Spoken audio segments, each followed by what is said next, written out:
at you with a now word. Ecclesiastes 3:1 says that to everything there is a season, a time for every purpose under heaven. Then it goes on to elaborate what some of those things are. Romans 12:2 says this, to stop imitating the ideals and opinions of the culture around you, but be inwardly transformed by the Holy Spirit through a total reformation of how you think. This will empower you to discern God's will as you live a beautiful life, satisfying and perfect in His eyes. So if we're going to live like that, one of the let me back up. There are several things that the Holy Spirit can do to aid you in accomplishing both of those things. But one of which, that seems pretty obvious, is if we want to know the times and seasons, and we want to renew our mind how God thinks, we should be following His calendar, the Hebrew calendar months. There are resources that will outline exactly what the purpose of each month is, what tribe it's associated with, and the characteristics and the history of what happened during that time. For example, one month is when the flood started, and a year later, that's when it ended, same month. The month of Av has a lot of negative things that happened to the children of Israel. It was a month that carried a curse that can be redeemed. So it's imperative to understand how that calendar functions. It's not the be-all and end-all. God can speak to you through the Word and through your quiet time with Him. But this is a good resource to use to line yourself up with how He thinks. And so I would encourage you to do that.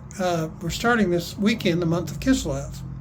And in the Hebrew calendar, it is the month when Hanukkah begins. Hanukkah is the celebration of a provision of the Lord by miracle purposes at a time of great need. What happens on the cultural calendar that we follow? Thanksgiving. Nothing wrong with Thanksgiving. It started out very nicely. It was a day of Thanksgiving that the Pilgrims and the Native Americans shared to thank God for the provision that came that first year.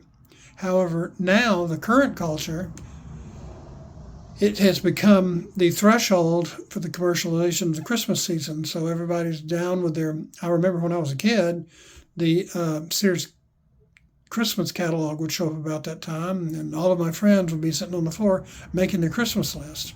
So we didn't care about the celebration of Jesus' birth at Christmas. We only wanted goodies.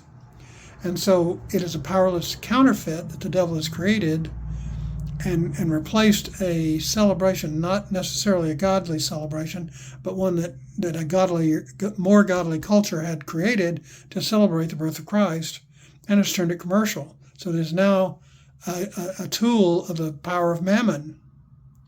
So if we concentrate on celebrating the feast that God has set up and walking in His timing and understanding how He is directing His people, then we have a better chance of fulfilling Romans 12, and we have a better chance of understanding the times and seasons. So find yourself a good copy of a book called A Time to Advance by Chuck Pierce. He outlines each of the 12 months of the Hebrew calendar. He outlines the 12 tribes and how they interflow. Each month has a corresponding tribe. So you can begin to see how God flows during each of these months, and you will align with Him better. And it will prevent you, or at least aid you in preventing taking on the culture of the world. If you already have it, and we all did and do, then we can use that information to modify our thinking so that we are following after Him.